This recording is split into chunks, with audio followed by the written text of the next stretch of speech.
Today we're hanging out in the foyer and one other room where I recently made a few changes. Hey, it's Becca. Welcome to my channel.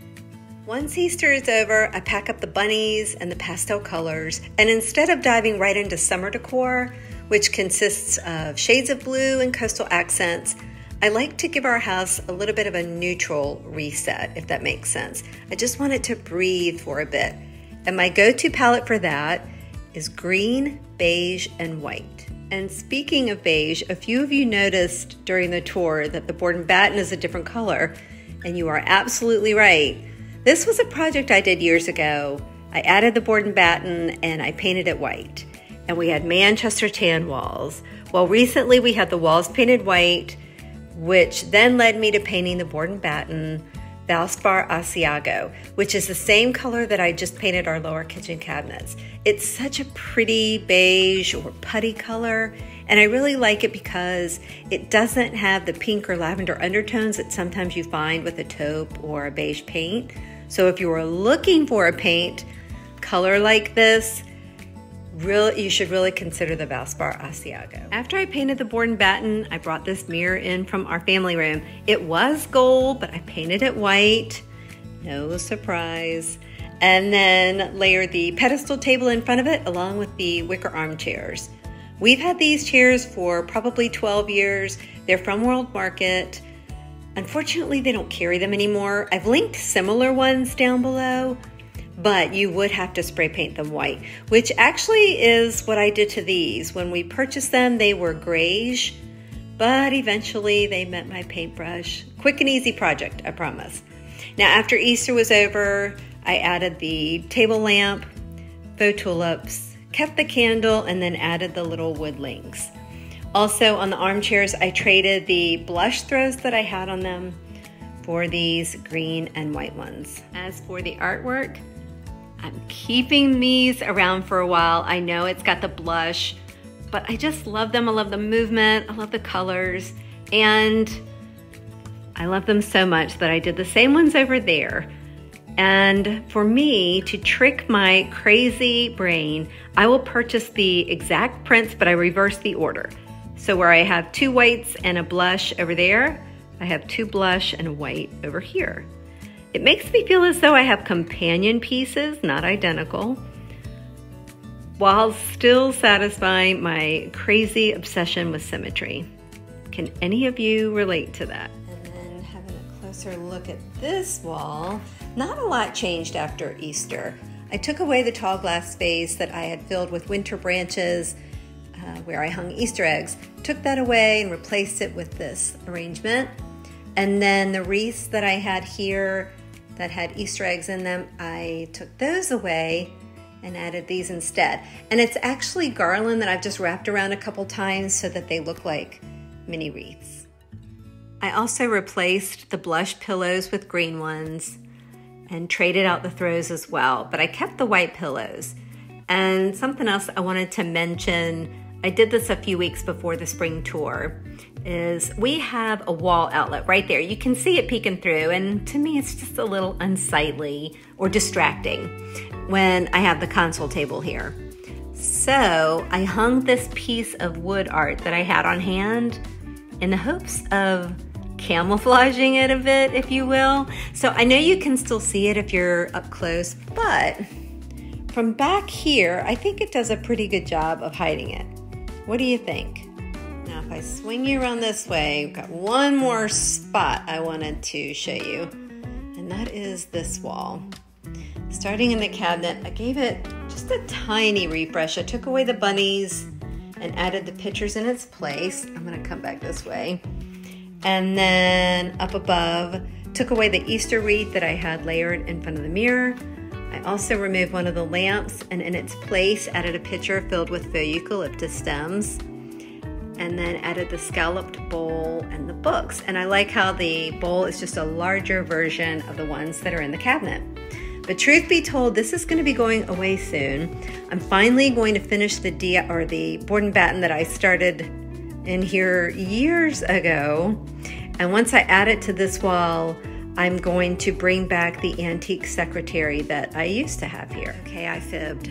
I wanted to show you the doors as well, which I recently painted. They were black for 9 years, and I just decided to lighten them up a bit. They are now Sherwin-Williams Acacia Haze, which is 2 colors up from the Retreat, which is what I used in the kitchen. So I painted those 2 doors, and then this door, and that one. The jury is still out on the front door. I love a classic black front door, so I'm not quite sure if I'm going to paint that one the Acacia Haze as well. We'll see. All right, I have kept you long enough in the foyer. Let's take a little walk. The other room I wanted to share with you today is our family room. I know I just shared this in the spring home tour the other week, but I've refreshed it just a tad and thought we'd chat about it for a minute. The main thing being I took away the bunnies and the pops of blush. And while I love the blush, I've had that or red in here pretty much since December, because then I went into Valentine's Day. So it's nice to just allow this room to breathe a little bit, to rest. I know it is a lot of white. I totally understand that white can be sterile, cold, boring. I get that, but I just really like white. I think it's a great backdrop. It pairs beautifully with any colors you want to add without looking too sterile. So let's chat about this room for just a minute, and then I have a little project that I'm going to do in here. Starting over here, for me, this room, I like it to be inviting. I like it to be serene and cozy. And here are just a few of the things that I do to try to obtain that look or even that feeling. Starting over here, I think it's great to have greenery in any space, whether it is real or faux. But because we have cats, and because I do not have a green thumb, I don't take my chances with a real plant or tree. I just always choose faux. And I particularly like them in a corner. I think it's a great way visually to fill the space without having to purchase an expensive piece of furniture, or sometimes corners can be awkward. So you're limited with the pieces of furniture you can add there. That's again why I love this tree. And this one is a faux olive tree. I will be glad to link it for you down below. I placed it in this planner. It did not come with this, just to give it a little bit more presence or height.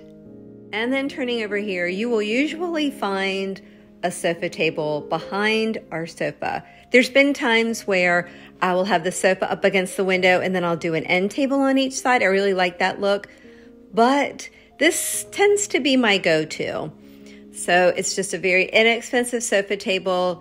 Now, I don't have any greenery on here, but I feel like I can get away with not having any because I have the faux tree right there and because I have the pillow covers with the green florals. I found these last summer and have not been able to find them again to link them for you. I'll try to find something similar to share, but down below on the sofa, I am of the mindset that you can never have enough pillows, especially because honestly, these usually wind up on the floor. But what I like to do is alternate color with a plain pillow or a white one, and then color, plain, color. And while a lot of times I will not duplicate this pillow or whatever I choose for my color in the middle, I try to have a complementary color, if that makes sense. And then if we go from the sofa up here, I've continued the green. Now, I had these throws here for my spring tour, but I still like how they pair with the pillow covers. So I have very inexpensive throws. These are from IKEA. I think this one was from Target Dollar Spot. But my favorite thing about this corner is the wall art, which is from Etsy.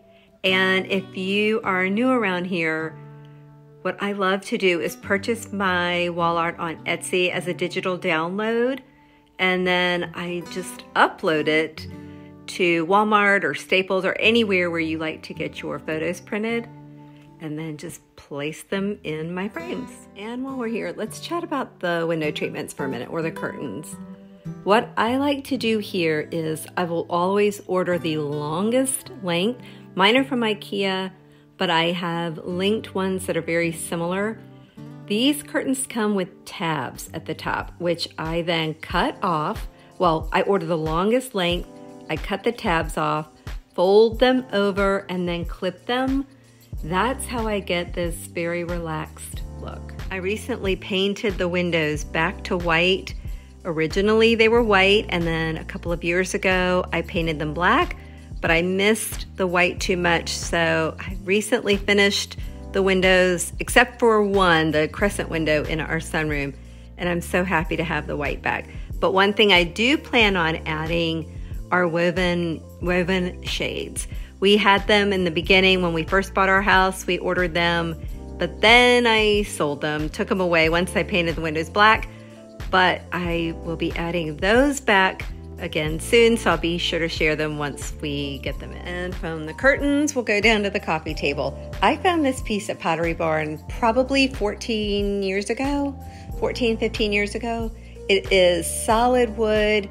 It's such a great piece, and I don't think I will ever get rid of it. The one thing I will not get rid of. But when I purchased it was a dark stain that, of course, you know me, I eventually painted it white. And for now, I just have my candles, my favorite battery operated candles. And here's just a little bowl with these really pretty green and white ceramic orbs. And then down below, I kept the faux hide for now, layered on top of the seagrass. I'm a big fan of layering rugs, and I like to start with a neutral one. This is seagrass, and it's usually my go-to, especially over jute or sisal. In my experience, they don't hold up very well, especially to stains. Seagrass, while it might not be the most comfortable underfoot, it is super easy to clean, and I just love the texture of it. Turning over here, I have our favorite accent chairs. I love them because they're wide and super comfortable. They're from IKEA. Unfortunately, they don't carry this style anymore, but I have linked one down below that is very similar. I also kept the floral pillows here as well to tie in with the ones that I kept on the sofa. This just soothes or helps to soothe my need for symmetry. And then coming up on the bookcases, these are also from IKEA, and I just added trim and molding to them to give them more of a custom look. And then for spring, I took away the bunnies that I had there, but pretty much I kept everything else. Although I did change out the bookends, but everything else is the same. These really pretty faux plants. I will link something very similar below. And then I really like adding canisters to our bookcase and filling them with just random things. Like, for example, I just took book pages, rolled them up, and filled 2 of them with those. And then these really pretty natural looking orbs. Last thing I want to chat about is the fireplace. I love to style mantles. There are so many ways to style them, and I hope to do a video soon on just styling a mantle. So hopefully you'll join me for that. But all I did is I removed the blush floral bunches that I had. I removed those from the vases and kept the green and white. I took down the wreath that I had layered over this piece, and I brought this one in from the dining room. I like how the landscape ties in with the landscape prints that I have on each side. Now that brings me to the project that I have in mind for this room. Any guesses what I'm about to do? Here is the before. And here is the after. So for some of you who've been hanging out with me for a while, I know it comes as no surprise I painted our fireplace. But the reason I did it is just because for me, paint is one way that you really can achieve a fun change or refresh without making a huge investment. And if you don't like it, you can always paint it back. I went with Sherwin-Williams Retreat, which is the same color I used on our kitchen island, the kitchen barn doors, and the kitchen utility closet door. It's just a really pretty color. I've had it darker than this before, but I really like how, again, not only does it tie in with the kitchen, but it ties in with the prints on each side.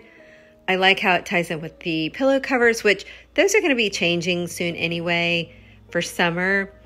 It's just a fun refresh.